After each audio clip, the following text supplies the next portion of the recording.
October 15, 2023. Dubai Harbor, United Arab Emirates. What began as an extravagant celebration aboard one of the world's most luxurious superyachts would end with a death that shocked international high society and exposed the deadly consequences of power, deception, and revenge.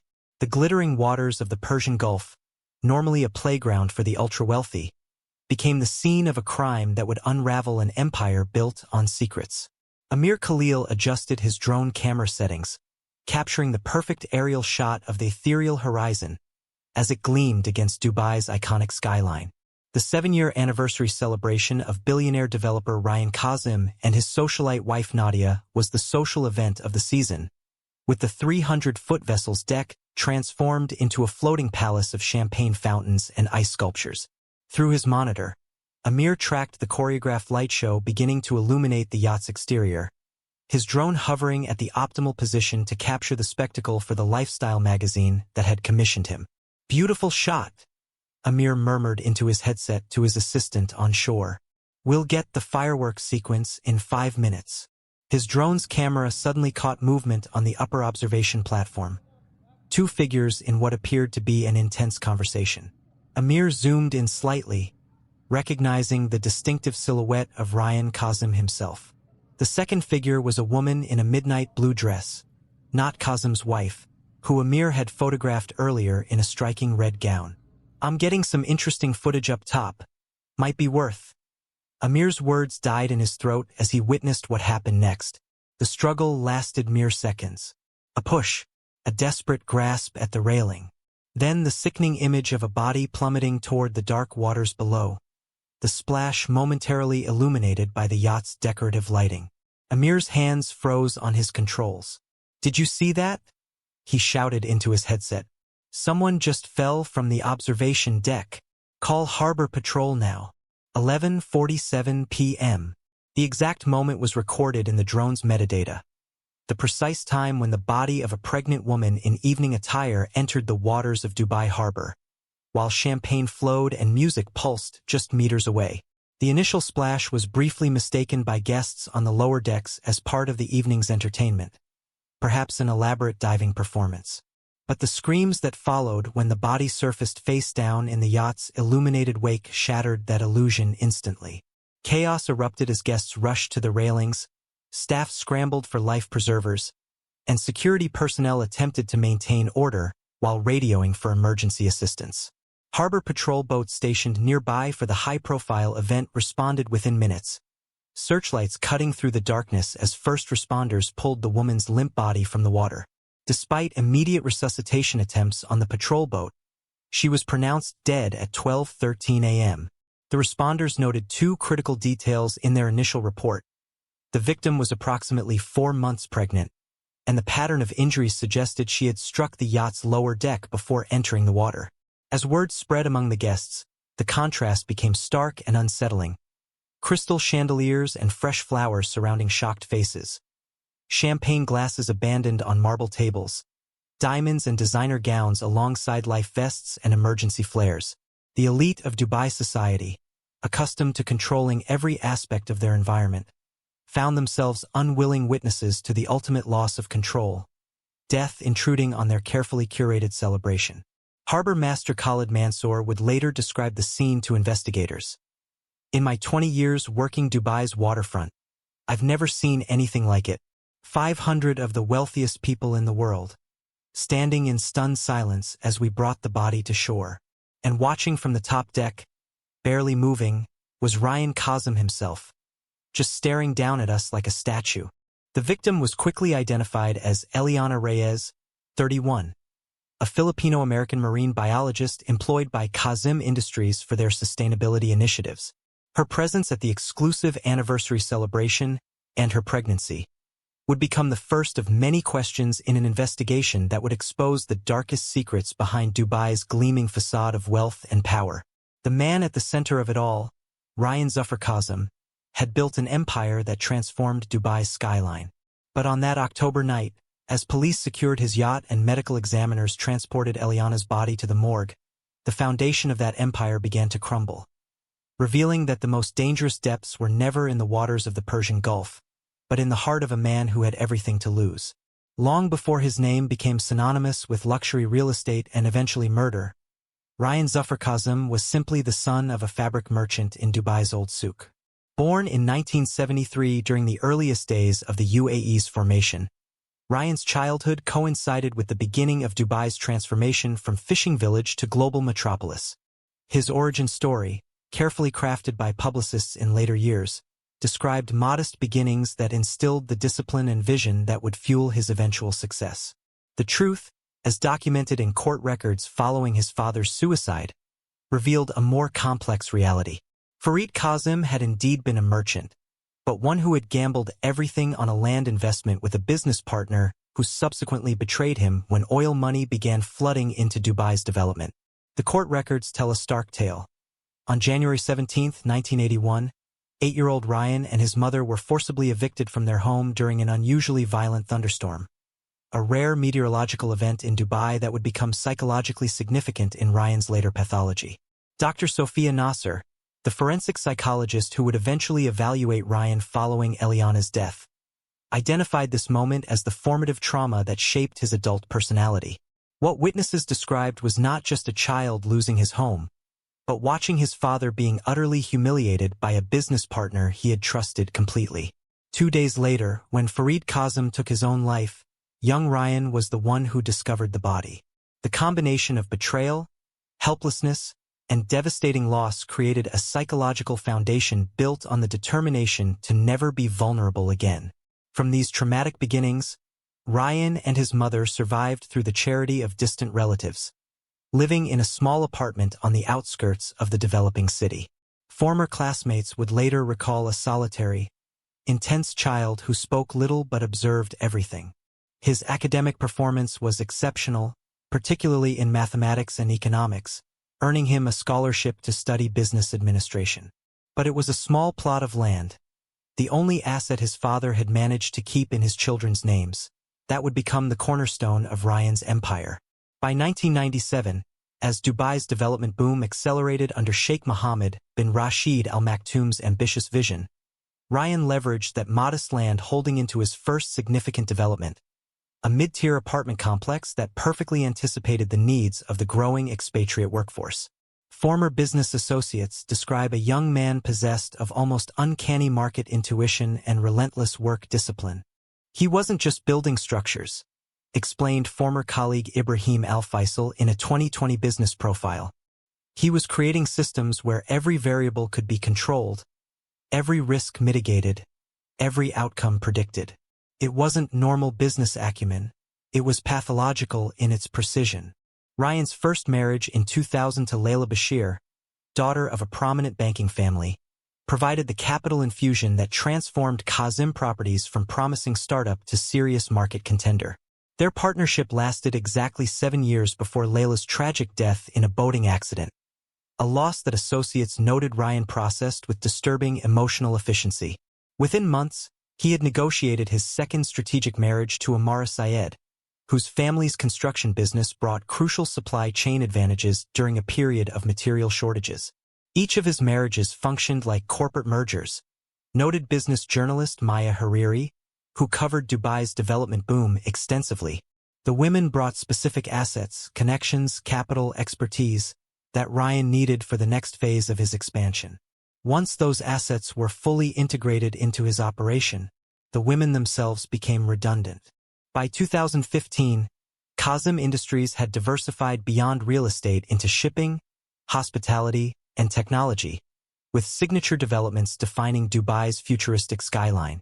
The Azure Spire, a 110-story mixed-use tower with its distinctive blue glass exterior, became particularly emblematic of Rayan's architectural vision, soaring ambition made tangible in steel and glass.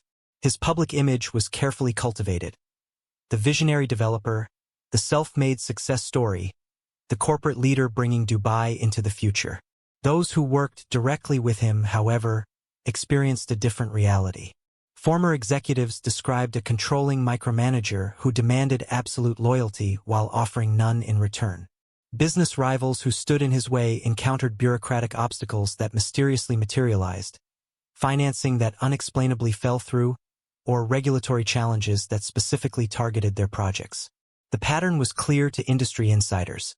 Those who served Rayan's interests prospered. Those who opposed him were systematically eliminated from the marketplace. The most dangerous place in Dubai, one anonymous developer told Financial Times in 2018, is between Rayan Kazim and something he wants.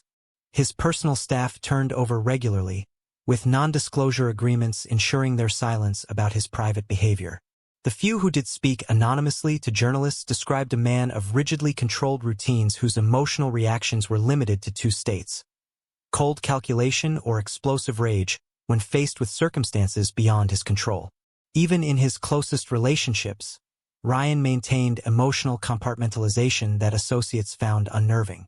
The introduction of Nadia El Hakim into his life in 2016 marked the culmination of Rayan's strategic matrimonial pattern. 20 years his junior and raised between Paris and Cairo, Nadia brought impeccable social credentials through her diplomat father and aristocratic mother. Their courtship played out in carefully orchestrated public appearances, opera galas in Vienna, charity functions in London, art exhibitions in Paris, creating a narrative of international romance between equals that captivated society columns. Their wedding at the Burj Al Arab in October 2016 represented the perfect synthesis of wealth and social legitimacy.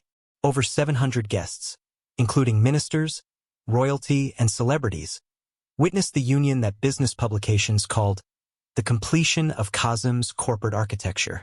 Nadia, with her fluent French, English, and Arabic, her degrees from sciences Po and Oxford, and her connections to European aristocracy, provided the international polish that Rayan's wealth alone could never secure. They were the perfect power couple, recalled social columnist Farah Dowd. He provided the financial empire. She provided the social sophistication to navigate it. Watching them work a room was like watching a masterclass in influence cultivation. They moved separately but in perfect coordination, like dancers who didn't need to see each other to maintain synchronicity. When their son Zufar was born in 2018, the heir that Rayan's previous marriages hadn't produced, the dynasty seemed complete. Business profiles celebrated Rayan's total success. The architectural transformation of Dubai's skyline, the diversified business interests across multiple sectors, the social connections through Nadia that opened doors to European markets, and now the son who would inherit it all. What these glowing profiles missed was the ruthlessness that former business partners experienced, the emotional manipulation that former staff reported, and the complete absence of genuine human connection in Rayan's interactions. By his 50th birthday in 2023, Rayan Zufar Kazim had constructed a life defined by perfect external control that concealed internal psychological damage. His wife Nadia understood this dichotomy perfectly, having negotiated her role in his life with clear-eyed pragmatism. Their marriage functioned as a business alliance with defined responsibilities and mutual benefits. She managed his social world with elegant efficiency. He provided the unlimited resources to maintain her position within it. Their public appearances generated the desired publicity. Their private lives remained precisely that, private. They celebrated their 7th anniversary aboard the Ethereal Horizon on October 15, 2023, exactly 7 years after their wedding. The matching time frame was deliberate, another example of Rayan's compulsion for symmetry and control. 500 guests, personally selected by Nadia from their international network, gathered to celebrate what appeared to be the perfect union of wealth, power, and social prestige. None of them knew that lurking beneath this carefully constructed facade was a deception that would end with a body in the water and a billionaire on trial for murder. The resume that landed on Human Resources Director Salma Akhtar's desk in February 2023 stood out immediately, not for its design, which was classically understated, but for qualifications that seemed almost too perfect for Kazim Industries' newest initiative. Eliana Reyes, 31, presented credentials that precisely matched their search parameters. Dual master's degrees in marine biology from Scripps Institution of Oceanography and Hospitality Management from Cornell University. 3 years experience developing sustainability programs for luxury resorts in the Maldives and Bali. Published research on coral reef restoration techniques and fluency in English, Tagalog, and Spanish. Her application was exceptional.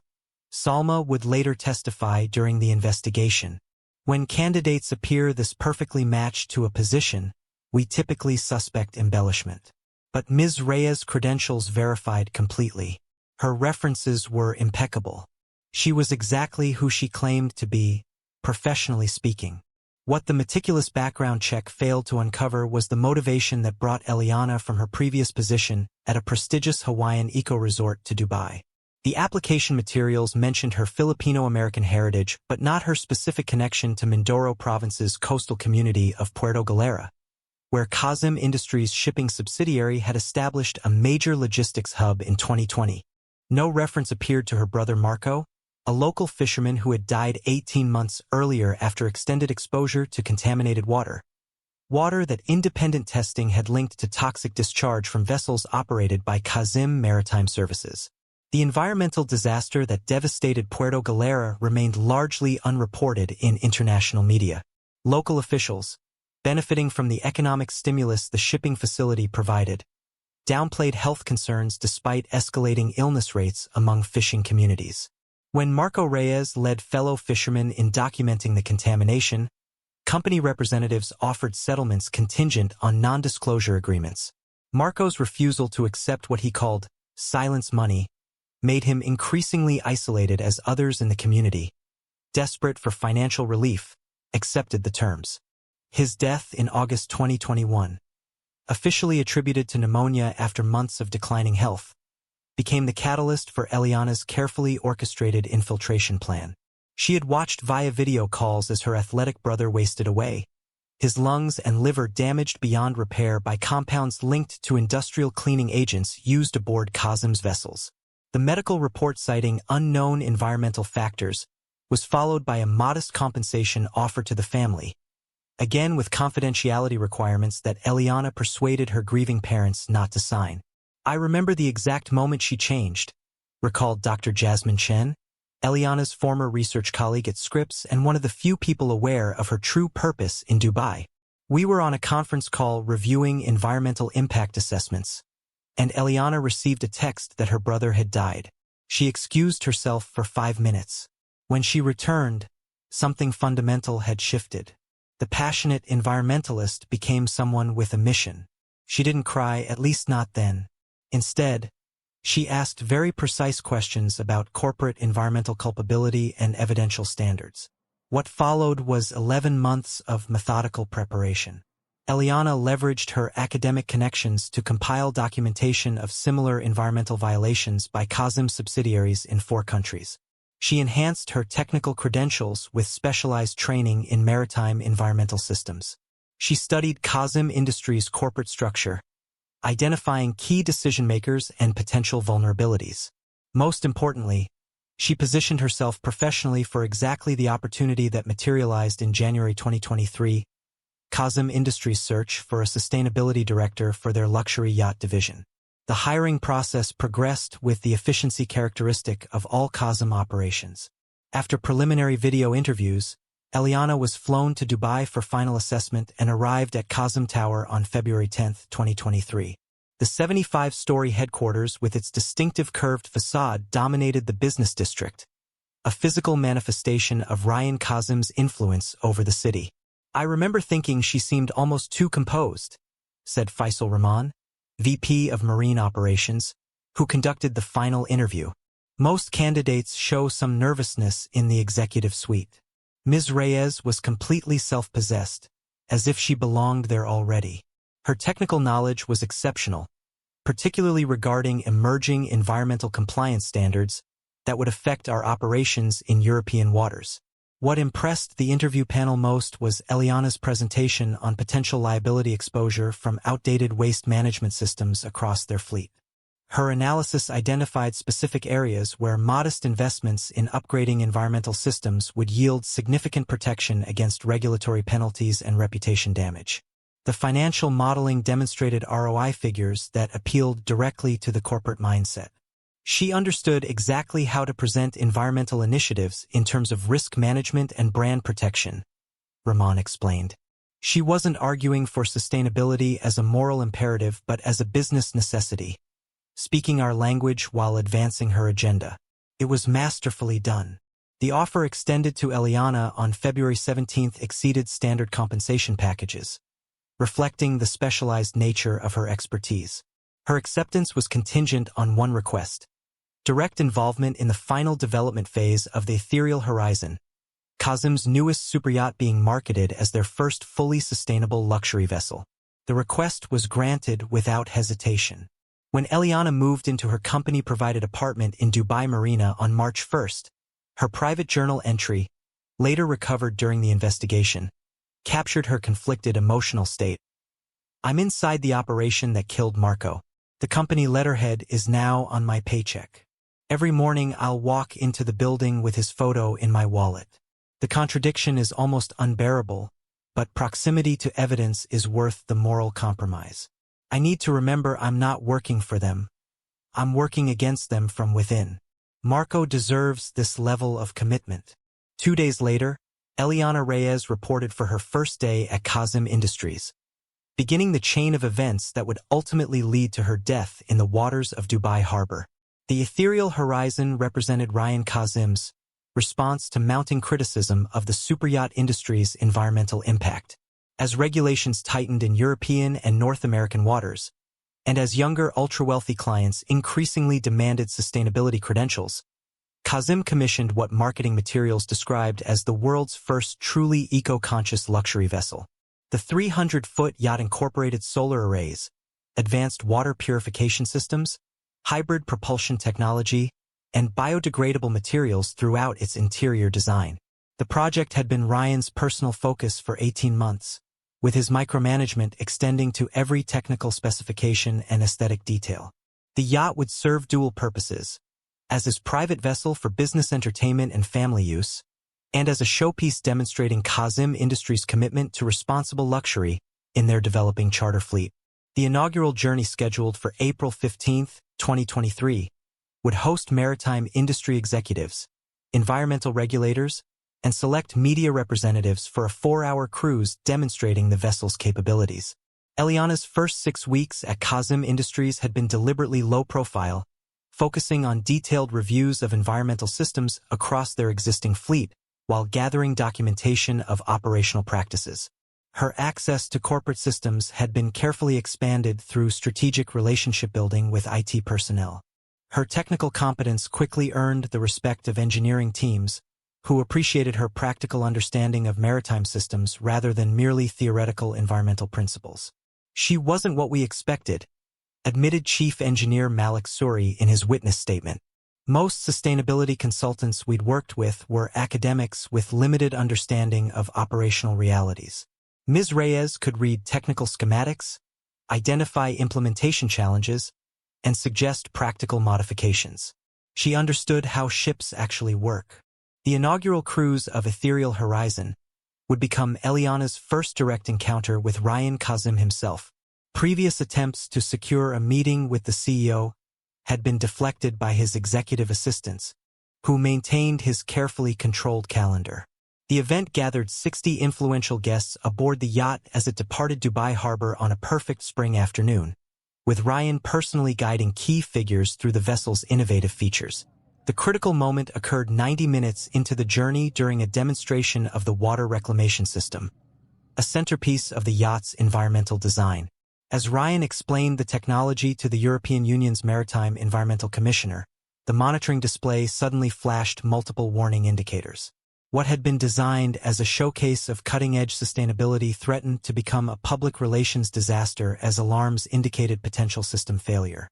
Eliana, who had been observing from a professional distance, immediately recognized the pattern of alerts from her review of the system schematics. Without waiting for permission, she stepped forward, accessed the control panel, and executed a sequence of commands that stabilized the system within 30 seconds. "I can explain what happened," she told the assembled group with calm authority. "The integration protocol between the desalination and filtration modules hasn't been properly calibrated for the higher salinity of Gulf waters. It's a simple adjustment that doesn't indicate any fundamental design flaw." The technical explanation satisfied the guests, who continued their tour while engineers addressed the issue. Rayan, however, remained behind, studying Eliana with calculated intensity. "You're the new sustainability director," he stated rather than asked. "Impressive intervention. How did you recognize the problem so quickly?" "I reviewed all system schematics before accepting the position," Eliana replied. "I wouldn't endorse technology one didn't fully understand." Instead of accepting his thanks and retreating into professional deference as expected, Eliana maintained direct eye contact and continued. "Though if you're truly committed to environmental leadership, Mr. Kazim, there are several systems aboard that could be substantially improved beyond their current specifications." The yacht's hospitality director, Sophia Patel, later described witnessing this exchange. "It was breathtaking in its boldness. Nobody speaks to Mr. Kazim that way, challenging him directly, especially in proximity to guests. I expected immediate dismissal. Instead, he seemed almost intrigued." "Is that so?" Rayan responded, his expression unreadable. "And what specific inadequacies have you identified in my ship?" Eliana produced a tablet from her portfolio and displayed a detailed analysis of the yacht's waste management system. "Your current configuration meets regulatory requirements, but falls short of best practices by approximately 40%. These modifications would achieve true zero-discharge status rather than merely compliant discharge. The cost differential is minimal compared to the vessel's total value, but the environmental impact is substantial." The technical discussion that followed lasted 17 minutes, witnessed by several staff members who noted both the unusual length of Rayan's attention and his engagement with Eliana's critiques. The conversation demonstrated Eliana's comprehensive knowledge and Rayan's surprising receptivity to her direct approach. "There was something almost electric between them," Sophia Patel recalled. "Not romantic at that point, but a kind of intellectual recognition. She challenged him with facts rather than flattery, and he responded with genuine engagement rather than the perfunctory attention he typically gives staff interactions." As the inaugural cruise concluded and guests disembarked, Eliana expected to return to her previous position of organizational invisibility. Instead, she received notification the following morning that her department was being restructured, with her position now reporting directly to the executive level with specific responsibility for the Ethereal Horizon environmental systems. The email came directly from Rayan's chief of staff. "Mr. Kazim appreciates your technical assessment and forthright communication style.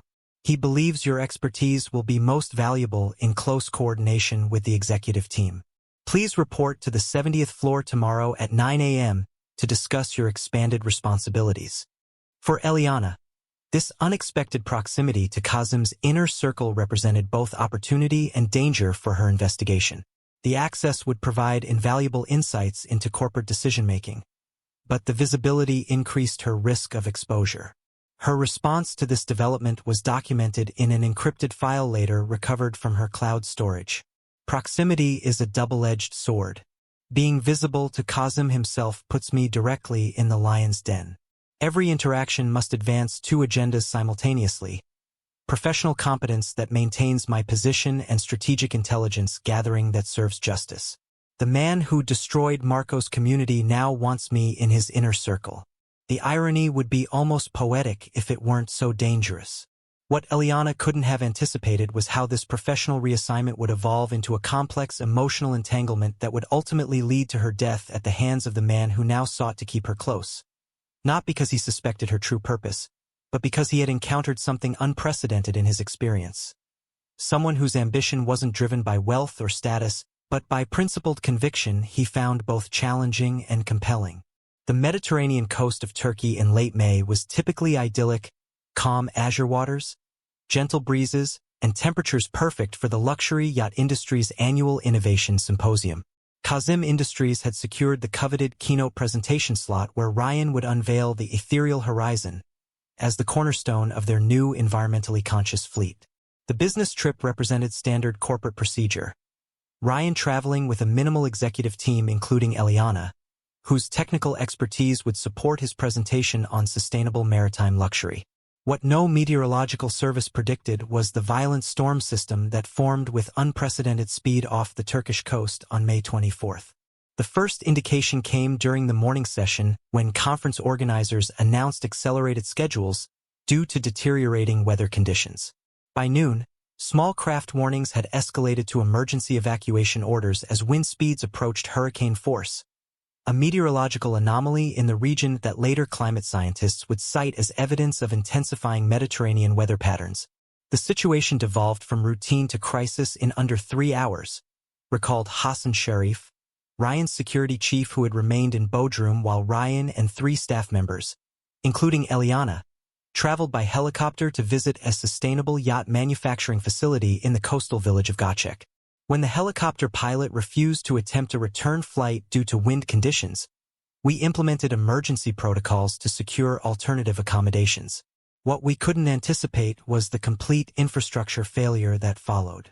The storm's intensity severed power to coastal communities and disabled telecommunications across the region.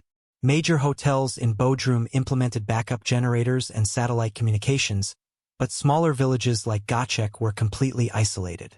For Rayan, a man who maintained constant connection to his global operations, this sudden disconnect represented his worst psychological nightmare: complete loss of control. The helicopter pilot managed to deliver Rayan's party to the village before conditions became impossible for flight. With conference transportation cancelled and roads impassable due to flooding, the 4-member Kazim team found themselves stranded in a village where the most luxurious accommodation was a small family-operated hotel overlooking the harbor. More significantly, it was a community where Rayan Kazim was not immediately recognized, a rare anonymity for a man whose face appeared regularly in business publications and society pages. "I've never seen Mr. Kazim so unsettled," Sophia Patel, Kazim's executive assistant, later testified. His entire operational framework collapsed. No satellite phone connectivity, no security detail, no special accommodations. For 3 days, he was simply a stranded traveler like anyone else. The modest hotel had limited emergency power that provided minimal lighting but no air conditioning in the rising humidity. The executive team was forced to adapt to circumstances entirely outside their controlled corporate environment. Junior staff members retreated to their assigned tasks, Sophia coordinating with hotel management for basic necessities while Abdul Rahman, the technical director, worked to establish emergency communications. This left Eliana as the primary interface with an increasingly agitated Rayan, whose tightly controlled exterior began showing cracks as the isolation extended. The first night, as torrential rain battered the village and storm surge threatened harbor structures, Rayan's typical micromanagement escalated to visible anxiety. It was Eliana who recognized the psychological trigger when thunder shook the building's foundation. "You're not concerned about the business implications of missing the conference," she observed quietly as they sat in the hotel's small lounge illuminated only by emergency lighting and candles. "This storm is triggering something deeper." Her directness, the same quality that had initially caught his attention during their first encounter, penetrated the professional facade. In that moment of darkness, with rain lashing against windows and thunder echoing through the hills, Rayan Kazim did something entirely uncharacteristic. He revealed personal vulnerability. "I was 8 when my father lost everything," he said, his voice barely audible above the storm. "The night we were evicted, there was a thunderstorm, rare in Dubai. We stood in the street watching everything we owned being removed from our home. My father's business partner had betrayed him, structured the partnership to seize control when property values increased. 2 days later, my father hanged himself in a storage unit where we'd placed our remaining possessions."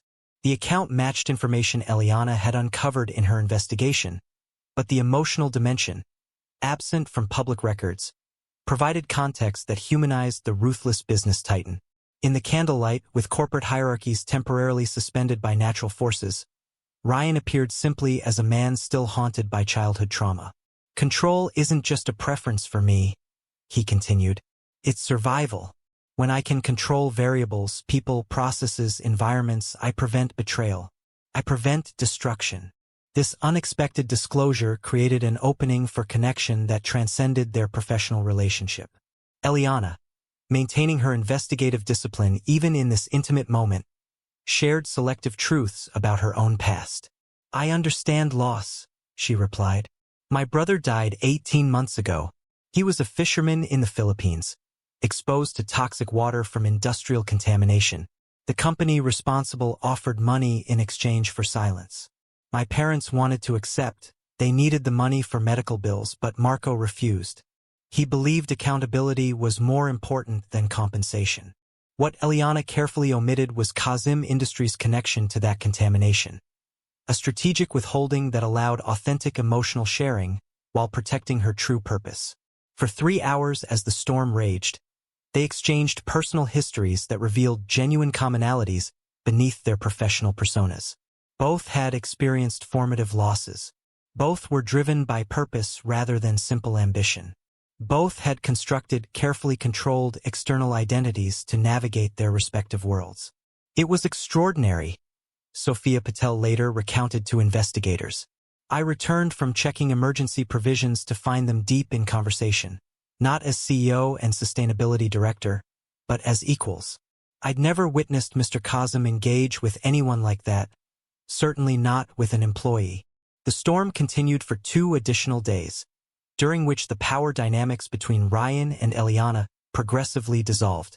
With external communications still impossible, Rayan's empire continued operating without his direction, a circumstance that initially provoked extreme anxiety but gradually yielded to unexpected relief.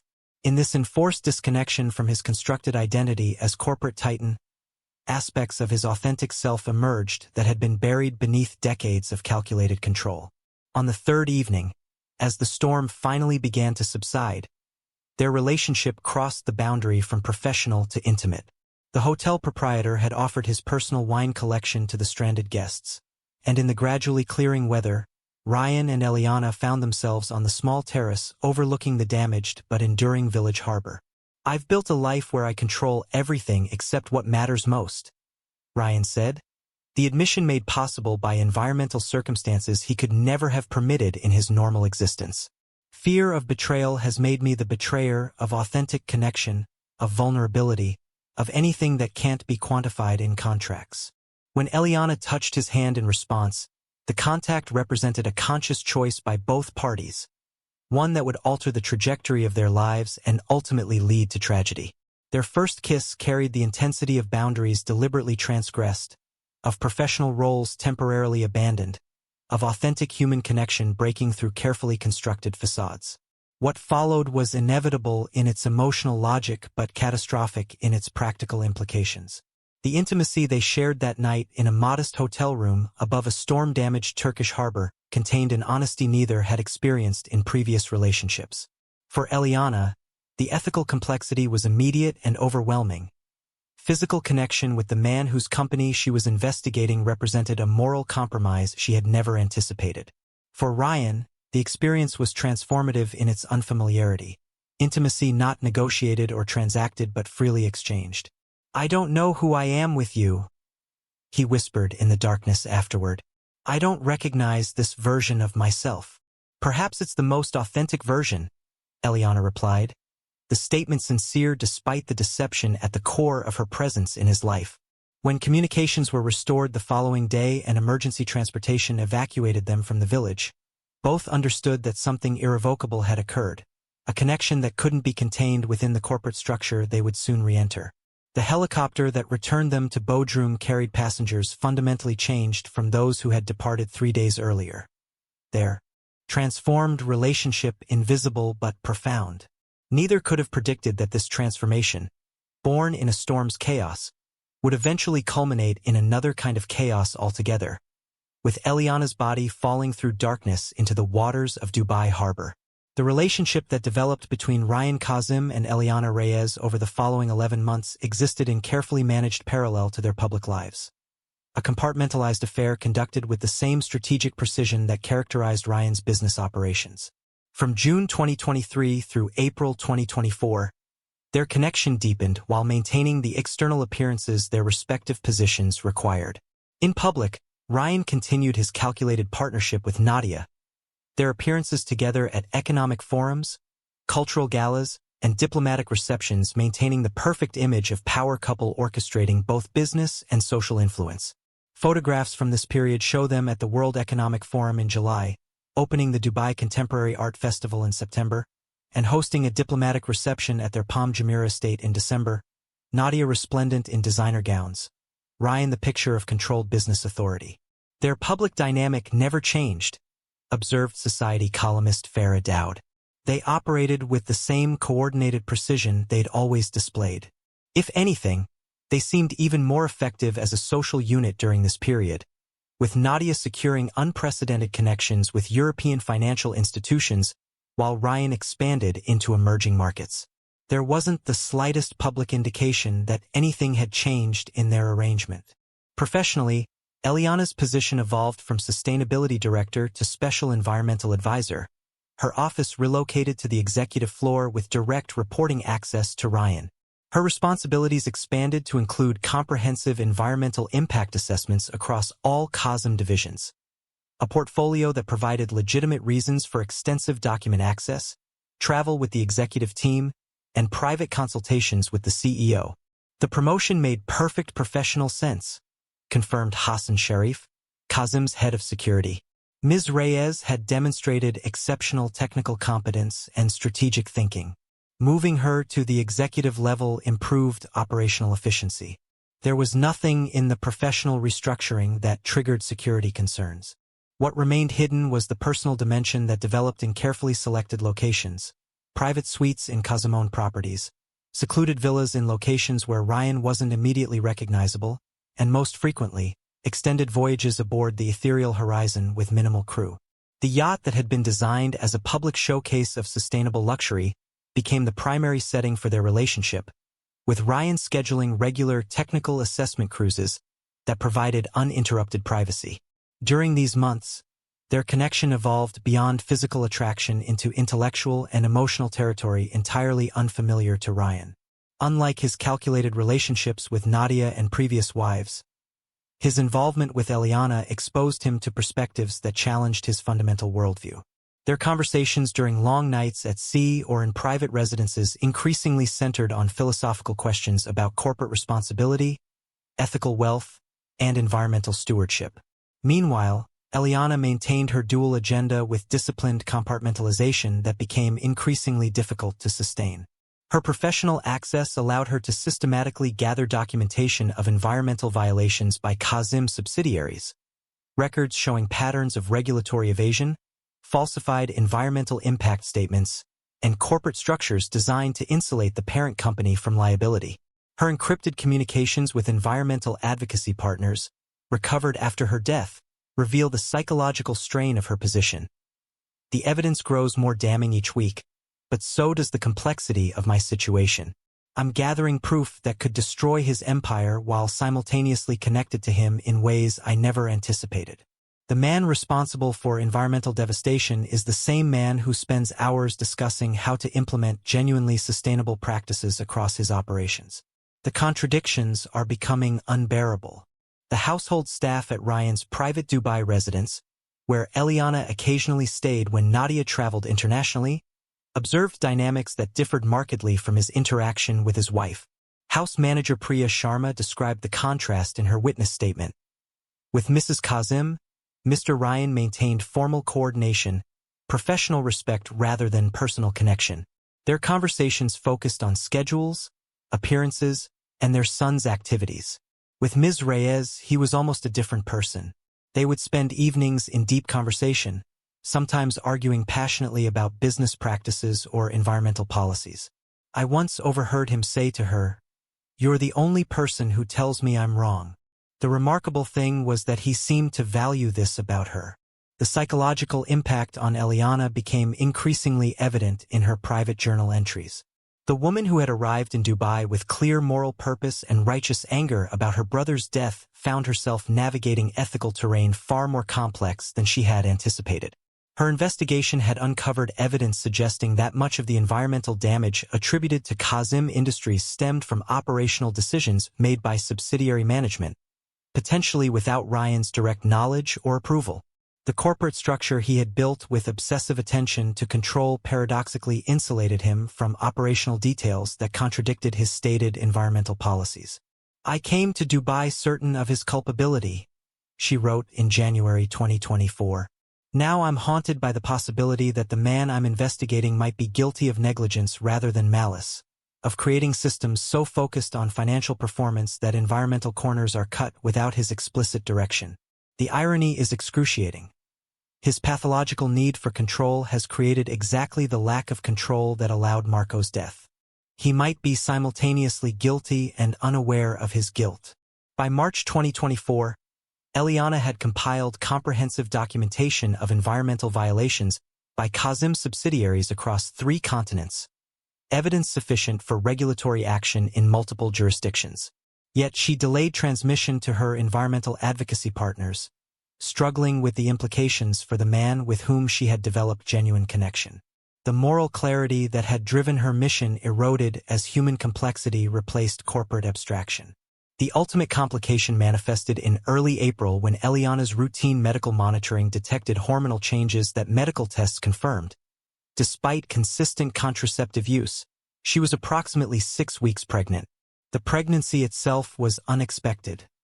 The additional medical complication was potentially catastrophic.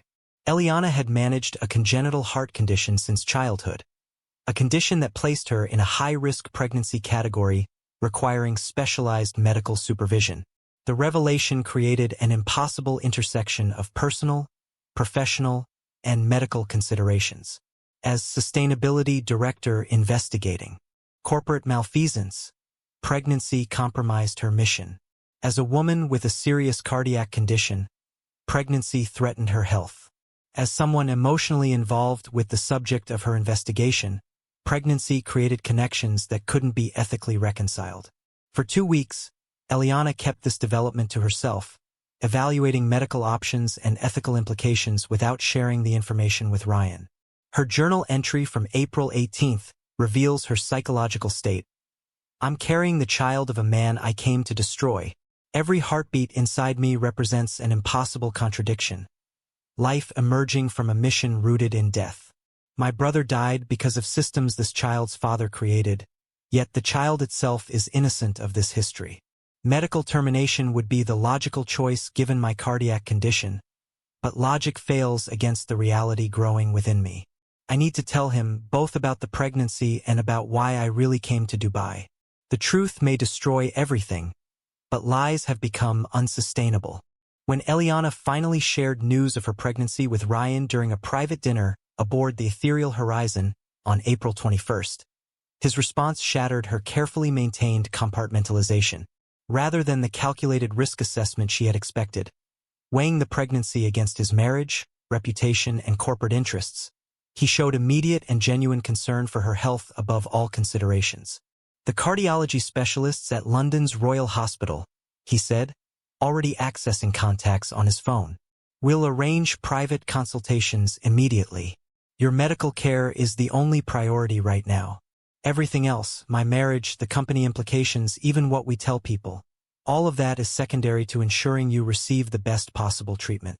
This response, prioritizing her well-being above his own interests, contradicted everything Eliana's investigation had led her to believe about Rayan Kazim.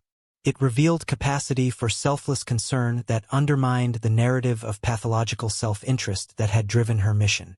More devastatingly, it made the deception at the core of their relationship increasingly impossible to maintain. As Eliana entered her 2nd trimester in July 2024, the converging pressures, pregnancy, investigation, deception, and genuine emotional attachment created an unsustainable psychological state. The weight of carrying both a child and devastating corporate evidence against its father's company became physically and emotionally overwhelming. What Eliana could not have anticipated was how these pressures would culminate on October 15, 2023, the night of Rayan and Nadia's 7th anniversary celebration aboard the Ethereal Horizon, when all carefully separated worlds would catastrophically collide. Detective Samir Hakim stood at the edge of Dubai Harbor as dawn broke on October 16, watching forensic technicians process the yacht that had become Dubai's most high-profile crime scene. At 47, with 22 years in the Dubai Police Force's Major Crimes Division, Hakim had built a reputation for methodical investigation untainted by the influence that often shaped justice in a city where wealth and connections frequently outweighed evidence. "Start with the facts," he instructed his team as they gathered near the police barricade. "Not the speculation, not the assumptions about billionaires and their mistresses, only what we can prove. The initial report classified the death as suspicious circumstances requiring investigation, deliberately avoiding preliminary determination of accident, suicide, or homicide. The victim, identified through employment records as Eliana Reyes, 31, Filipino-American national, had fallen from the yacht's upper observation platform shortly before midnight during a private celebration. The drop measured approximately 85 feet to the water, with security camera footage confirming impact with a lower deck railing before final entry into the harbor. Emergency responders had retrieved the body within minutes, but resuscitation attempts proved unsuccessful. Preliminary cause of death appears to be blunt force trauma consistent with the fall, specifically impact with the lower deck structure before water entry. Medical examiner Dr. Fatima Nazari informed Hakim at the morning briefing. Full autopsy scheduled for noon today. Initial external examination shows defensive wounds on the victim's forearms and a significant contusion on her right temple that appears to have occurred before the fall. The investigation's complexity manifested immediately in the witness pool. Over 500 elite guests, including government officials, business leaders, and international celebrities. Harbor Master Khalid Mansour had efficiently implemented protocols to prevent departures until preliminary statements could be taken, but the volume of interviews required Hakim to deploy his entire division. Most witnesses saw nothing, reported Lieutenant Aisha Khalidi, Hakim's second-in-command. The observation platform where the fall occurred was restricted to yacht owners and VIPs. The majority of guests were on the main entertainment deck when they heard commotion. We have 10 witnesses who observed the victim in the water, but only one who claims to have seen the actual fall, the drone photographer who was capturing aerial footage. The drone footage, immediately secured as evidence, provided the investigation's first crucial timeline. The metadata confirmed the fall occurred at precisely 11:47 p.m., with the preceding 30 seconds showing indistinct figures engaged in what appeared to be a physical altercation on the observation platform. The image resolution, compromised by distance and nighttime conditions, proved insufficient to identify individuals with certainty. Enhance what you can, Hakim instructed the technical team, but don't manipulate the evidence. I need honest limitations, not creative interpretation. Divers recovered Eliana's smartphone from the harbor floor approximately 3 meters from where her body had been found. The device showed significant water damage but was transferred to digital forensics for data recovery. Meanwhile, yacht security systems yielded more definitive evidence. Internal cameras had captured Eliana arriving on the yacht at 10:15 p.m., proceeding directly to Rayan's private office on the yacht's second level after passing security clearance. She wasn't on the guest list, confirmed Chief of Security Vahan Mehta in his preliminary statement, but she had standing authorization as Mr. Kazim's environmental advisor. It wasn't unusual for her to board the vessel even during private events, as she managed critical systems monitoring. The security footage tracked subsequent movements with disturbing clarity. At 10:43 p.m., Nadia Kazim entered the private office without knocking. Internal audio systems were disabled in private areas, but body language analysis indicated a heated exchange. At 11:12 p.m., Rayan Kazim himself appeared, creating a three-way confrontation that continued for approximately 15 minutes before Nadia departed. At 11:31 p.m., Rayan and Eliana moved from the office to the upper observation platform, with cameras capturing their continued conversation. The final security images showed them near the platform railing at 11:45 p.m. before the camera angle obscured direct view of the fall. We have 18 minutes of footage from multiple angles showing the victim alive and in escalating conflict situations before her death, Hakim summarized for his team. What we don't have is the critical 2 minutes between the last clear security image and the drone capture of her fall. Initial witness statements from yacht staff provided contextual insights without definitive evidence. Chief Steward Marcus Chin described observing Eliana's emotional state when she first arrived. Ms. Reyes appeared anxious but determined. She requested that her arrival not be announced to the main party, saying she needed to review environmental compliance data with Mr. Kazim before returning to shore. More concerning was bar manager Sophia Lin's account of interaction with Rayan after emergency responders had removed Eliana's body. Mr. Kazim came to the service area requesting vodka, unusual since he rarely drinks alcohol. His right hand was bleeding from what looked like cut knuckles, which he explained as injury from broken glass. What struck me was his emotional flatness. He showed no reaction to what had happened, as if operating on autopilot. Hakim's first interview with Rayan Kazim occurred at 3:47 a.m. at Dubai Police Headquarters, a deliberate choice of location that established investigative authority rather than deferring to the billionaire status. The preliminary statement Kazim provided described an accident resulting from emotional distress. Ms. Reyes came to discuss her resignation from the company, citing personal reasons related to her pregnancy and desire to return to the Philippines. The conversation became emotional when I expressed concern about her health and offered financial support. On the observation deck, she became increasingly agitated, and in an apparent moment of emotional distress, climbed onto the railing saying she couldn't continue this way. When I attempted to pull her to safety, she lost balance and fell. I immediately alerted security. The account contained multiple inconsistencies that Hakim flagged for follow-up. The security alert Kazim claimed to have initiated was not recorded in system logs. The movement to the observation platform appeared deliberate rather than related to emotional escalation. And most significantly, Kazim's statement made no mention of Nadia's involvement in the earlier confrontation. He's constructing a narrative, Hakim told Lieutenant Khalidi after reviewing the interview transcript. Notice what he volunteered without being asked: the pregnancy, her alleged resignation, the claim of attempted self-harm. He's establishing a suicide framework before we've even suggested the possibility. The investigation's trajectory shifted dramatically at 2:13 p.m. when Dr. Nazari contacted Hakim directly from the medical examiner's facility. Detective, the autopsy confirms pregnancy of approximately 16 weeks, she reported. However, there are two critical findings you need to see immediately. First, toxicology shows no substances that would impair judgment or balance. No alcohol, no medications, nothing suggesting suicidal ideation. Second, and more definitively, the victim has defensive fractures to the left radius and ulna, consistent with raising her arm to protect against attack. Most conclusively, we found foreign tissue under her fingernails that appears to match a defensive struggle rather than an accidental fall or suicide attempt. With these findings, the investigation officially transitioned to homicide. Within hours, Judge Mariam Al-Mansouri issued warrants for complete search of Rayan Kazim's residence, offices, and digital devices. Kazim was placed under surveillance but not immediate arrest, a tactical decision Hakim made to observe his subject's actions while evidence continued to accumulate.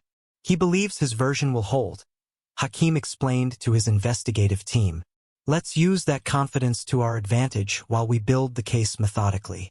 I want unassailable evidence before we move to arrest.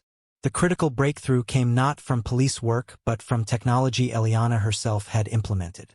At precisely 72 hours after her death, 11:47 p.m. on October 18th, automated protocols activated in her cloud storage account, triggering distribution of encrypted files to multiple recipients including international environmental organizations, Filipino diplomatic representatives, and several investigative journalists.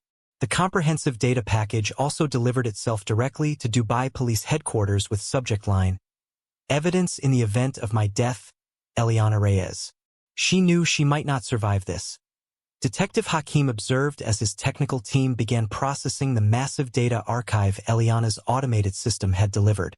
This wasn't paranoia, it was preparation. The encrypted files opened a stunning alternate reality beneath Dubai's glittering surface. Far from being simply a sustainability director for Kazim Industries, Eliana Reyes had been conducting a systematic investigation into environmental crimes across the corporation's global operations.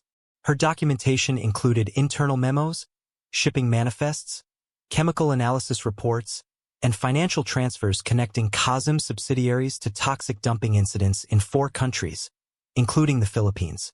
Most damaging was a detailed dossier linking these environmental violations to a complex conspiracy orchestrated not by Rayan Kazim himself, but by Nadia El Hakim's family through shell companies strategically positioned within Kazim's corporate structure. The evidence suggested a sophisticated operation designed to create environmental liabilities that would ultimately compromise Kazim Industries' value and position Nadia's family for a hostile takeover. The corporate architecture is extraordinary in its deception. Noted financial crimes specialist Omar Farouk, who joined the investigation to analyze the complex transactions. Kazim created a labyrinthine structure to insulate himself from operational details, but that same structure created blind spots that Nadia's family exploited to implement environmental shortcuts, while systematically documenting violations that could be leveraged against him later. Eliana's investigation had traced this conspiracy to its origins in 2018. Shortly after the birth of Rayan and Nadia's son established the ultimate leverage point. Documents recovered from her encrypted storage revealed a methodical plan to accumulate environmental violations that could trigger catastrophic regulatory penalties if exposed to authorities in the European Union and United States.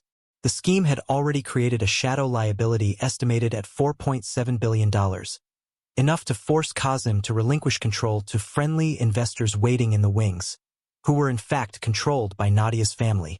The most explosive revelation came from Eliana's video diary, recorded in daily entries throughout her investigation. The final entry, dated October 15, 2023, hours before her death, revealed both her ethical conflict and her discovery of an even darker dimension to the conspiracy. I've confirmed what I suspected about Nadia's family orchestrating the environmental violations through subsidiaries, she stated in the recording, her face showing obvious pregnancy and stress. But yesterday I uncovered something far worse while accessing historic security archives. There's evidence suggesting Rayan's first wife's death, officially ruled an accident, was engineered by Nadia's family to create the marriage opportunity. The same people responsible for the environmental disaster that killed my brother may have murdered another woman to advance their financial agenda. I'm meeting Rayan tonight to present all evidence. The ethical complexity is unbearable. I'm carrying his child while preparing to destroy the world he built. Yet he himself may be a victim of the same forces that victimized my family. Whatever happens tonight ends my impossible position. Forensic examination of the observation platform where the fatal confrontation occurred yielded physical evidence supporting Eliana's account rather than Rayan's. Trace blood samples matching Eliana's DNA were found not just at the railing where she fell but at a point 7 feet away, consistent with initial impact during a physical struggle rather than a suicide attempt. Analysis of scuff patterns on the deck suggested a prolonged physical altercation rather than a single moment of intervention as Rayan had claimed. Most damning was the recovery of partial fingerprints matching Rayan's profile on the shoulder straps of Eliana's dress, consistent with a pushing motion rather than an attempt to pull someone to safety. The cumulative physical evidence directly contradicted his statement about attempting to prevent a suicide, instead suggesting an aggressive confrontation culminating in either intentional or unintentional homicide. As Eliana's documentation reached international audiences through her automated distribution system, the case exploded beyond Dubai's jurisdiction. The Philippine Department of Foreign Affairs issued formal diplomatic requests for transparent investigation, while environmental authorities in 3 countries announced probes into Kazim Industries' operations. Within 72 hours, what had begun as a single suspicious death evolved into an international scandal encompassing corporate crime, environmental destruction, and potential serial homicide. We have multiple crime scenes spanning years and continents, Hakim explained to Dubai's chief prosecutor Layla Rahman. The death of Eliana Reyes appears to be the final act in a much larger criminal conspiracy involving corporate sabotage, environmental crimes, and potentially multiple homicides orchestrated by the El Hakim family. The forensic evidence, combined with Eliana's meticulous documentation and the contradictions in Rayan's statement, provided sufficient grounds for Judge Al-Mansouri to issue a warrant for Rayan Kazim's arrest on charges of first-degree murder on October 21, 2023, 6 days after Eliana's death. Additional warrants named Nadia El Hakim and 3 members of her family on conspiracy charges related to both environmental crimes and the suspicious death of Rayan's first wife. At 5:17 a.m. on October 22, Dubai Police Special Operations Units simultaneously executed arrest warrants at multiple locations.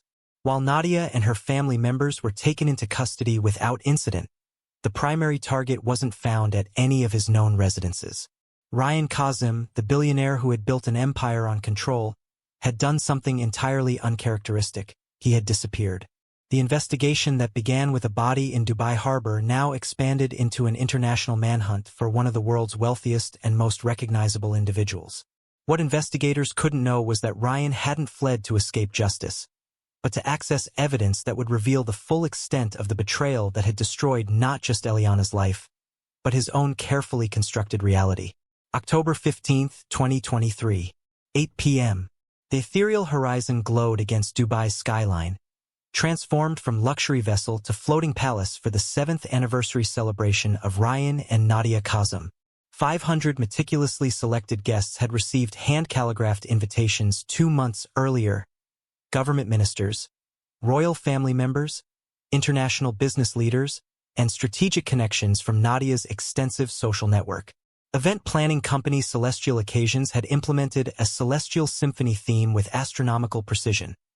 7 distinct entertaining zones representing phases of the cosmos, from the nebula-inspired cocktail lounge on the lower deck to the celestial observatory on the upper platform. The yacht's revolutionary environmental systems, the very technology Eliana had helped perfect, had been modified to create atmospheric effects that transformed the vessel into an immersive stellar experience. Mrs. Kazim was extraordinarily specific about tonight's execution. Event director Sophia Patel informed her staff during final preparations. The anniversary symbolism extends beyond the obvious 7 years. She specified that every design element must incorporate the concept of culmination as their relationship enters its next phase. By 9:30 p.m., the celebration was operating with the seamless precision characteristic of all Kazim enterprises. Celebrities mingled with diplomats as international chefs presented astronomical-themed culinary creations. A renowned string quartet performed compositions specially commissioned for the occasion. Nadia moved through the gathering with practiced social grace in a custom-designed red gown by Elie Saab, the precise shade matching the red supergiant star highlighted in the evening's culminating fireworks display. Rayan, in contrast to his wife's vibrant presence, maintained his characteristic restrained engagement, brief conversations with key business contacts, polite acknowledgments of congratulations, perfunctory participation in anniversary toasts. Longtime associates noted his increased distraction compared to previous social functions, attributed by most to upcoming major business announcements rumored to be imminent. None of the assembled guests were aware that at precisely 9:42 p.m., Eliana Reyes received a message on her secure phone while reviewing environmental compliance data at her apartment in Dubai Marina. Critical systems anomaly detected on EH. Need immediate consultation before guest presentation. Private entrance available. VM. The message appeared to originate from Vahan Mehta, Kazim's chief of security, referencing a technical issue with the yacht's environmental systems that could potentially embarrass Rayan during the evening's planned technology showcase. For Eliana, the timing seemed plausible. The system modifications for the celebration's special effects had required recalibration of multiple environmental monitoring protocols.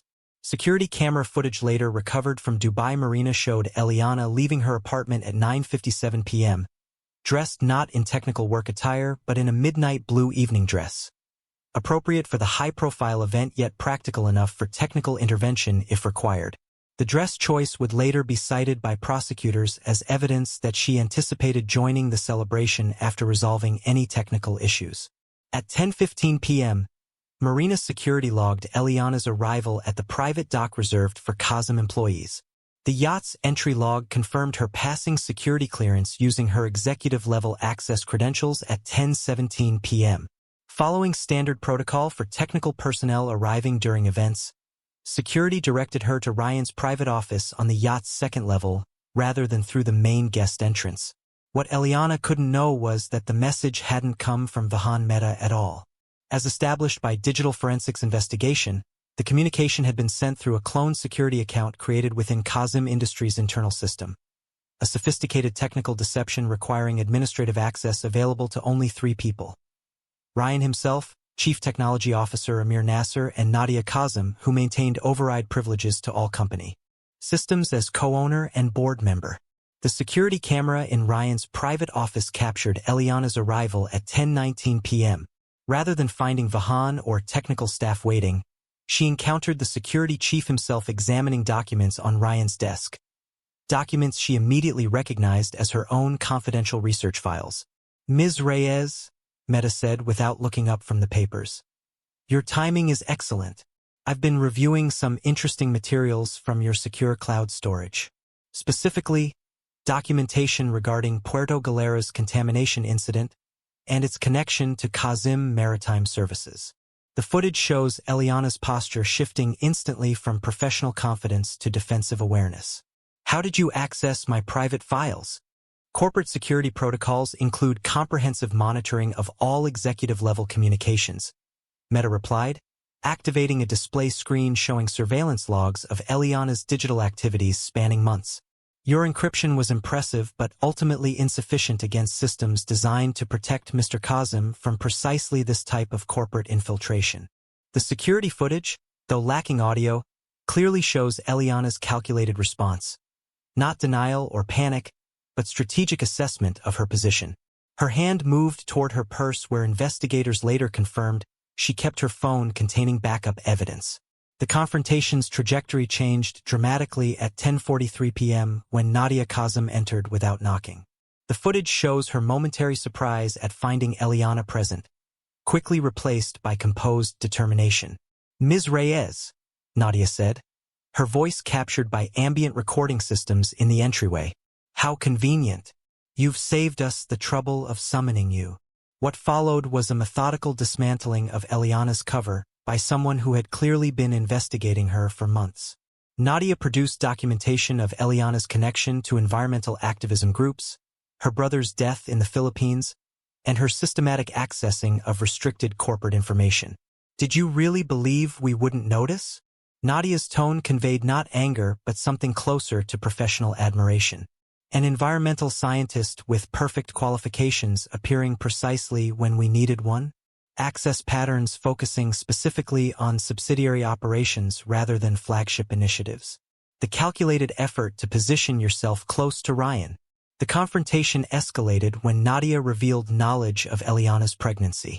Security footage shows her gesturing toward Eliana's midsection, visible now in the fitted evening dress. The pregnancy was an especially creative touch, Nadia continued, her calm demeanor contrasting with the devastating revelations. "Though I suspect it wasn't initially part of your plan." Eliana's composed response, partially captured by the entry audio system, demonstrated remarkable control. "You've clearly done thorough research, Mrs. Kazim, but you haven't asked the most important question. What exactly did I find in your husband's company?" The psychological balance shifted perceptibly in that moment, with Nadia's expression showing the first hint of uncertainty. Before she could respond, the office door opened again, revealing Rayan Kazim himself. The three-way confrontation that followed represents the investigation's central evidentiary challenge, occurring in a private office where comprehensive audio recording was disabled by privacy protocols. What remains is visual footage showing increasingly intense conversation, with body language analysis by forensic experts suggesting escalating emotional states for all participants. At 11:12 p.m., footage shows Rayan examining documentation presented by both women, his physical reaction indicating profound distress. Forensic psychologist Dr. Sophia Nasser described his response as consistent with acute psychological trauma, specifically the disintegration of fundamental trust structures. The pivotal moment came at approximately 11:27 p.m., when Eliana activated her phone display, showing Rayan's specific documentation. His physical response, literally staggering backward against his desk, suggested information more devastating than previously revealed. Nadia's immediate departure from the office followed, with security footage showing her returning to the main celebration and engaging in apparently normal social interaction despite the crisis unfolding elsewhere on the vessel. Left alone with Eliana, Rayan's emotional state deteriorated visibly. The man renowned for absolute control appeared completely destabilized, security footage showing erratic movement, repeated examination of documents, and what body language experts described as profound psychological disorientation. At 11:31 p.m., Rayan led Eliana from the office toward the upper observation platform, the most isolated area of the yacht during the celebration, as most guests were gathered on the main entertainment deck for the approaching midnight fireworks display. Security cameras tracked their movement through restricted corridors, bypassing celebration areas and staff zones. The final security images show them emerging onto the observation platform at 11:41 p.m., with Eliana still holding her phone displaying documentation that Rayan repeatedly looked at with visible distress. What transpired during those final 6 minutes before her fall would be reconstructed through forensic evidence rather than direct observation, as the platform's exterior camera captured only partial views of their interaction. What forensics later confirmed was that during this isolated confrontation, Eliana revealed her most devastating discovery: evidence implicating Nadia's family not just in environmental crimes but in the death of Rayan's first wife, strategically eliminated to create the marriage opportunity that secured their position within his empire. The Ethereal Horizon's upper observation platform was designed as the yacht's most exclusive space, a private retreat 85 feet above the waterline with 360-degree views through cantilevered glass panels. On the night of October 15th, the area had been transformed into the Celestial Observatory for the anniversary celebration, with astronomical displays and specialized lighting creating the impression of standing among the stars. By 11:45 p.m., this exclusive space had become the setting for the final confrontation between Rayan Kazim and Eliana Reyes. A confrontation reconstructed by investigators through forensic analysis, partial security footage, and the drone photography that captured its fatal conclusion. Based on physical evidence and witness testimony, we can establish with high confidence the sequence of events during those critical final minutes. Detective Hakim explained to the prosecution team. What began as a revelation of evidence became a physical struggle resulting in either intentional or unintentional homicide. Forensic analysis of the observation platform revealed a precise timeline through physical evidence. At the far end of the deck, investigators found Eliana's phone case, separated from her device during the initial phase of physical conflict. Blood spatter analysis identified minute droplets consistent with a facial impact approximately 7 feet from the railing, supporting the medical examiner's finding of a temple contusion occurring before the fall. Scuff patterns on the deck's surface indicated a struggle moving progressively toward the railing, with Eliana's distinctive heel marks showing resistance rather than voluntary movement. Most significantly, fingerprint evidence on the observation railing showed Eliana's complete handprint in a gripping position, contradicting any theory of intentional jumping or accidental falling. Based on this evidence, forensic specialists reconstructed the final confrontation. At approximately 11:42 p.m., Eliana showed Rayan definitive evidence on her phone linking Nadia's family to his first wife's death. This revelation, the third devastating betrayal revealed to him within an hour, triggered a psychological break consistent with reactivated childhood trauma. Dr. Nasser described this state as catastrophic disintegration of reality structures in an individual whose entire psychological architecture was built on control and prevention of betrayal. What the evidence suggests, explained Dr. Nasser to investigators, is not calculated murder but dissociative violence. Rayan experiencing a psychological state where Eliana temporarily embodied every betrayal he had ever experienced, from his father's business partner to his current wife. The physical evidence suggests he struck her initially in this dissociative state, then pursued her across the platform as she attempted to retreat. The medical examiner's findings supported this reconstruction. Defensive wounds on Eliana's forearms indicated she had raised them to protect against repeated strikes. The temple contusion occurred early in the confrontation, likely disorienting her during the subsequent struggle. DNA evidence recovered from beneath her fingernails matched Rayan's profile, confirming she had fought back against her attacker. The most definitive evidence came from drone photographer Amir Khalil, whose equipment was capturing aerial footage of the yacht for promotional purposes. His drone's high-resolution camera, positioned to record the midnight celebration from above, inadvertently documented the final moments of the struggle. The footage, while not capturing the entire confrontation, clearly showed the final seconds when Eliana was forced against the railing. I was adjusting position to capture the yacht's lighting against the skyline, Khalil testified. When I noticed movement on the upper deck, I zoomed slightly to see if it might make an interesting composition. What I witnessed was Mr. Kazim pushing a woman in a blue dress against the railing. She appeared to be trying to show him something on her phone. The struggle lasted only seconds before she went over the edge. I immediately contacted Harbor Patrol. The drone footage, enhanced by forensic technicians, provided crucial details about the final moments. Eliana's body position as she went over the railing showed her attempting to maintain her grip with one hand while still holding her phone with the other, contradicting any suicide theory. Most significantly, the enhanced images showed Rayan's hands in a position consistent with pushing rather than attempting to save her. Multiple witnesses on nearby vessels reported hearing a scream cut short by impact with water.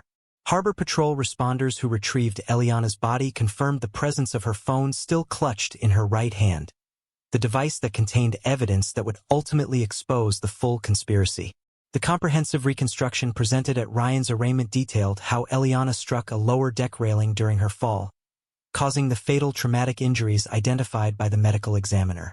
The impact trajectory perfectly matched computer modeling of a pushed victim rather than a jumper, with the body's rotation and position consistent with active resistance rather than passive falling. Perhaps most damning to Rayan's defense was his behavior immediately following Eliana's fall. Security footage from inside the yacht showed him returning from the observation platform to his private office without alerting any staff about the incident. For 17 minutes, he remained alone in his office while emergency responders retrieved Eliana's body from the harbor. Footage showing him sitting motionless at his desk, staring at nothing. When Security Chief Mehta finally located him at 12:09 a.m., witnesses described Rayan as completely dissociated, responding to questions with monosyllabic answers while seeming fundamentally disconnected from reality. Medical staff who examined him noted physical signs consistent with severe psychological trauma rather than intoxication or calculated deception. He wasn't present, testified Dr. Ahmad Fauzi, the emergency physician who examined Rayan shortly after the incident. Physically, he was sitting there, but psychologically, he had completely dissociated. His vital signs indicated extreme stress response, but his effect showed none of the expected emotional reactions to such an event. It was as if his conscious mind had simply shut down. This psychological state would become central to both prosecution and defense strategies as the case moved toward trial. Prosecutors argued that Rayan's dissociation represented consciousness of guilt, his mind unable to process the magnitude of his actions. Defense attorneys countered that his mental state proved he lacked the capacity for premeditated murder, experiencing instead a profound psychological break triggered by the multiple betrayals revealed that night. What neither side disputed was that Rayan Kazim had directly caused Eliana Reyes' death on the observation platform of his yacht, the final consequence of a complex web of deception, environmental crime, and corporate conspiracy that had claimed multiple victims across continents and years. The man who had built an empire on absolute control had experienced the ultimate loss of control, with catastrophic consequences for the woman who had come seeking justice for her brother's death, only to become another casualty of the same corrupt system that had killed him. As Detective Hakim observed in his final case summary, there are no innocent parties in this tragedy, only victims and perpetrators connected by a chain of decisions where the pursuit of wealth and power consistently overshadowed basic human ethics. What makes this case extraordinary isn't the dramatic death that concluded it, but the systematic corruption that made that death virtually inevitable. When Harbor Patrol officers removed Eliana's body from the water at 11:59 p.m. on October 15, 2023, the anniversary fireworks scheduled for midnight were canceled. The 500 elite guests departed in stunned silence, witnessing the collapse of what had appeared to be Dubai's most perfect power couple. What none of them realized was that the real explosion that night wasn't in the canceled pyrotechnics but in the evidence contained in the waterlogged phone still clutched in Eliana Reyes' hand. Evidence that would ultimately expose crimes extending far beyond one woman's fall from a luxury yacht. The trial of Rayan Kazim began on February 12, 2024, transforming Dubai's central criminal court into the epicenter of international media attention. News organizations from 37 countries competed for limited courtroom access as protesters maintained vigil outside, demanding justice for Eliana and corporate accountability now. Chief Prosecutor Layla Rahman presented a case built on physical evidence from the yacht, psychological analysis of Rayan's dissociative break, and Eliana's comprehensive documentation of corporate crimes. Defense attorney Ibrahim Al-Faisai pursued an insanity defense, arguing that Rayan had experienced a psychological collapse rendering him incapable of criminal intent during the fatal confrontation. Throughout proceedings, Rayan remained a disturbing presence, physically present but psychologically absent. Psychiatric evaluation had confirmed profound dissociative disorder requiring medication for basic functioning. He sat motionless beside his attorneys, his commanding presence reduced to vacant observation. Most devastating to public opinion was Eliana's video diary. 365 entries documenting her investigation and growing ethical conflict. "I came to Dubai certain of his guilt," she stated in April. "Now I'm discovering a man as victimized by these corporate structures as the communities they've damaged." Her final entry, hours before her death, revealed her determination. "Tonight I present Rayan with evidence that will destroy everything he's built. This ends tonight one way or another." Dr. Sophia Nasser provided expert testimony on Rayan's psychological state, explaining how the multiple betrayals had triggered catastrophic collapse in a man whose entire psychological architecture centered on preventing betrayal. What Mr. Kazim experienced wasn't simply learning unpleasant truths. It was the complete collapse of his reality structure. After 17 days of deliberation, the 9-judge panel delivered their verdict: guilty of criminal homicide, with diminished capacity due to psychological dissociation. Rather than the death penalty sought by prosecutors, Rayan was sentenced to indefinite confinement at Alamal Psychiatric Hospital's secure facility. Within months, Nadia Kazim and 4 family members faced charges for environmental crimes, corporate fraud, and conspiracy in the death of Rayan's first wife. On September 30, 2024, Nadia received 27 years imprisonment, while her father was sentenced to life for arranging the boating accident that had eliminated Rayan's first wife. Puerto Galera, Philippines. October 15, 2027. Exactly 3 years after Eliana's death. The coastal community once devastated by toxic contamination now thrived, with fishing boats returning to clean waters and children playing safely in the shallows. This transformation came through the Eliana Reyes Environmental Justice Foundation, established with $1.7 billion in assets seized from Nadia's family. The foundation had implemented remediation programs in 4 countries, with Puerto Galera as its flagship project due to its connection to Marco Reyes' death.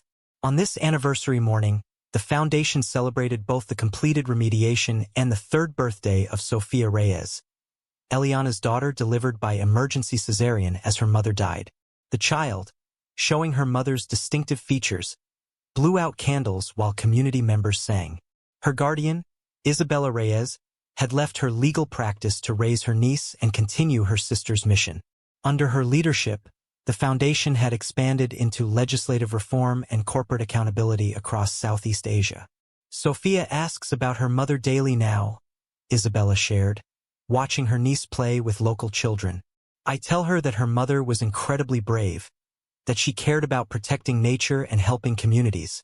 When asked about Rayan Kazim, the man responsible for her sister's death yet father of her niece, Isabella responded thoughtfully, "I've visited him twice, not for forgiveness, but because Sophia deserves to know both sides of her heritage. What I observed was someone fundamentally broken by the consequences of the systems he created." Rayan remained at Alamal, having made minimal progress in 3 years. Psychiatrists described his condition as persistent dissociative catatonia with selective mutism, physically functional but psychologically shattered, having not spoken since Eliana's fall.